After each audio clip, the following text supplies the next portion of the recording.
Қайырлы күн баршаңызға достар, арнама қош келдіңіздер. Мен сіздермен бүгін өте керемет бауырдан жасалған котлеттің рецептімен бөлісетін боламын. Видеоны соңына дейін қарап, менімен бірге болыңыздар. Алдымен кез келген бауырды алып, жақсылап жуып алып, артық жерлерін алып тастап, турап алатын боламыз.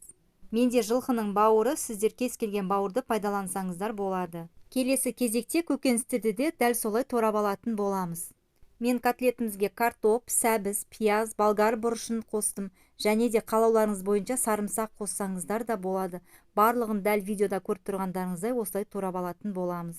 Сонымен қатар достар, менің арнама тіркелмеген болсаңыздар тіркеліп, лайк басып, комментарий жазып, қазақша контенттің дамуына өз үлестеріңізді қосыңыздар. Алдағы уақытта мен сіздермен бұдан да көптеген керемет рецепттермен бөлісетін боламын. Блендермен немесе ет тартқыштың көмегімен бауырды, көкөністерді өткізіп алатын боламыз. Бауыр жеңіл және өте пайдалы ас. Бауырда дәрумендер мен микроэлементтердің бай көзі бар, яғни оның құрамында пайдалы заттар жетерлік. Сонымен бірге бауыр бұл ас қорытуға және пайдалы заттардың сіңуіне көмектеседі. Ол кез келген түрде, яғни қуырылған, буда пісірген түрінде де өте пайдалы екен. Сондықтан да осы керемет котлетті міндетті түрде отбасы мүшелеріңізге жасап беріңіздер. Тез жасалатын әрі пайдалы ас түрі.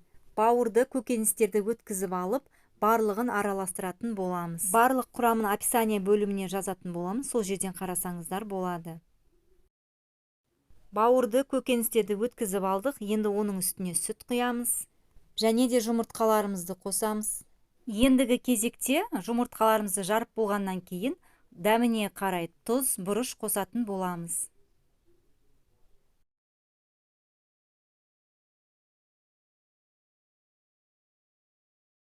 Және де өзіңіз қалаған кез келген дәмдеуіштен қоссаңыздар да болады.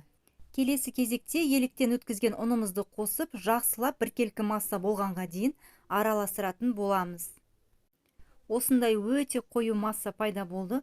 Енді қызып тұрған майға қасықпен видеода көріп тұрғандарыңыздай біркелкі етіп салып қуыратын боламыз. Барлық котлеттерімізді осылай екі жағын аудара отырып орташа отта қуырып алатын боламыз. Видеоны соңына дейін қарап жатсаңыздар, сіздерге үлкен алғысымды білдіремін. Мен үшін сіздердің әрбір пікірлеріңіз, әрбір лайктарыңыз өте маңызды.